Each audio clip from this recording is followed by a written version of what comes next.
নমস্কার বন্ধুরা, সহজে রান্না শিখির রান্নাঘরে আজকে তোমাদের সঙ্গে আবার আমি চলে এলাম একটি নিরামিষ আইটেম তৈরি করবার জন্য।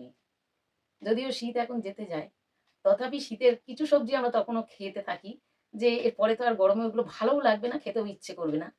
তাই শীতের শিম দিয়ে আমি একটা নিরামিষ আইটেম শিমের পাতুরি তৈরি করব। আমি করতে থাকি, তোমরাও দেখতে থাকো। কিন্তু আমার চ্যানেলটিকে এক মানে শেয়ার, লাইক এবং সাবস্ক্রাইব করবার জন্যে অনুরোধ রইল। এই শিমের পাতুরি তৈরি করতে আমি কিছুটা শিম কেটে ধুয়ে পরিষ্কার করে নিয়েছি। এর সঙ্গে আমি দেব কিছুটা 1 চামচ মতো সর্ষে, 2 চামচ পোস্ত এবং 2টি কাঁচা লঙ্কা নিয়ে আমি ওটাকে জল দিয়ে ভালো করে মিক্সার গ্রাইন্ডারে পেস্ট করে নিয়েছি। এবার ইন্ডাকশানে একটা কড়াই বসিয়ে ইন্ডাকশানটা অন করি। এটা আমি সম্পূর্ণ রান্না করব সর্ষের তেলে। আমি ইঞ্জিনের সর্ষে তেল ব্যবহার করি।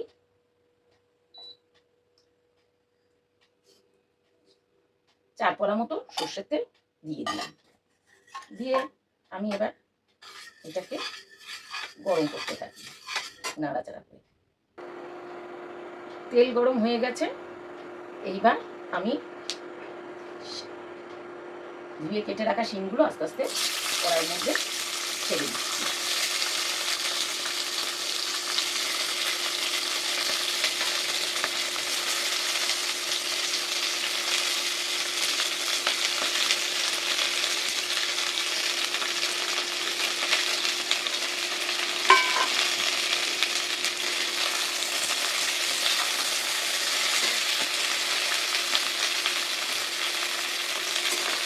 চামচ মতো নুন দিলাম, দিয়ে নাড়াচাড়া করে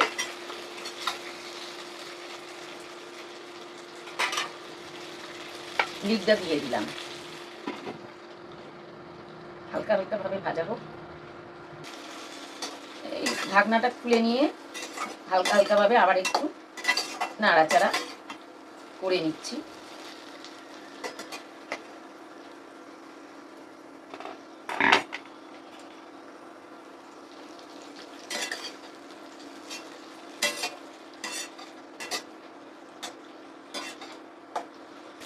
শিমগুলি ভাজা হয়ে গেছে, এবার তুলে নেব।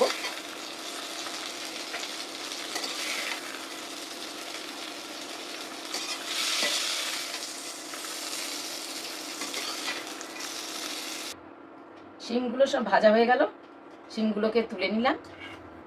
নিয়ে কড়াইতে যেটুকু তেল আছে তার মধ্যে আরো 2 পলা মতন সর্ষের তেল দিয়ে দেবো।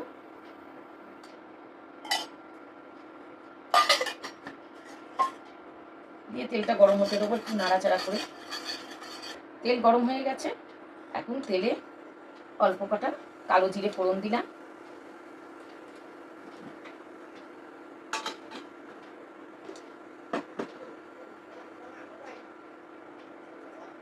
কালো জিরেটা দিয়ে একটু নাড়াচাড়া করে নিয়ে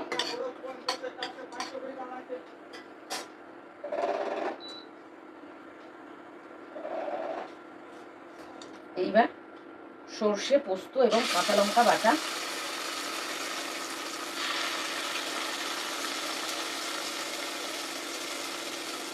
দিয়ে দিচ্ছি।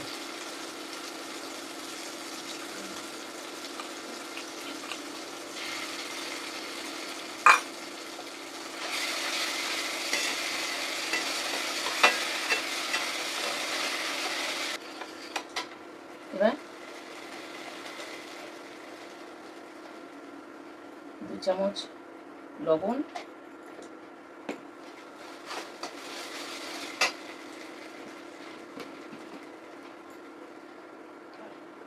4 চামচের 1 চামচ হলুদ, নাড়াচাড়া করি।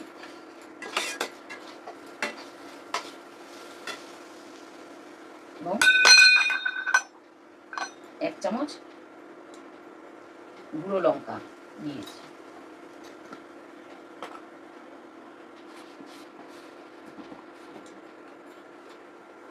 হাফ চামচ, চা চামচের হাফ চামচ চিনি দিয়ে কষে নাড়াচাড়া করে নিচ্ছি। এবার সর্ষে পোস্ত দিয়ে নুন, হলুদ গুঁড়ো, লঙ্কা গুঁড়ো, একটু মিষ্টি দিয়ে মশলাটা কষতে থাকছি। কষা হয়ে গেছে, অল্প একটু জল দেব।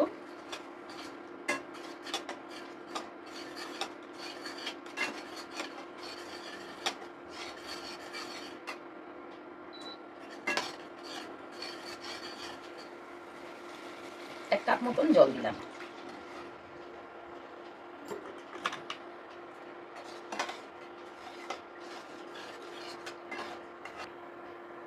এবার একটু জল দিয়ে ফুটতে দিলাম, ঢাকাটা দিয়ে দিলাম। একটু ফুটে উঠলে তখন ভেজে রাখা শিমগুলো দেব। মশলা ফুটতে লেগেছে,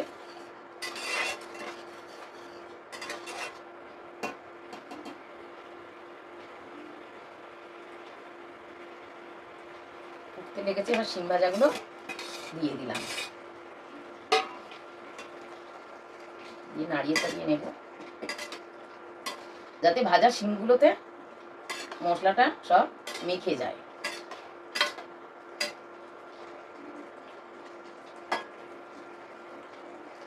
দিয়ে আবার লিডটা দিয়ে দেবো।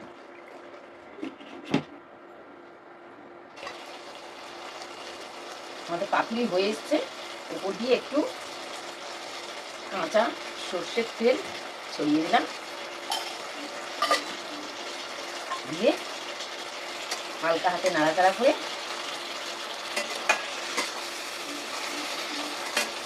ইন্ডাকশন বন্ধ করে দিলাম। এভাবে আজকে আমি আমার শিমের পাতুরি রান্না করলাম। তোমরাও দেখো, নিজেরা একবারও হলেও বাড়িতে ট্রাই করে দেখো কেমন খেতে লাগে, কমেন্টে জানিও। আশা করি ভালো লাগবে। বন্ধুরা, আমার শিম পাতুরি তৈরি হয়ে গেল, রান্না হয়ে গেল। তোমরাও একবার করে দেখো। আর এই শিম পাতুরি যদি তোমাদের ভালো লাগে তাহলে আমার চ্যানেলটায় একটা সাবস্ক্রাইব করবার অনুরোধ রইল।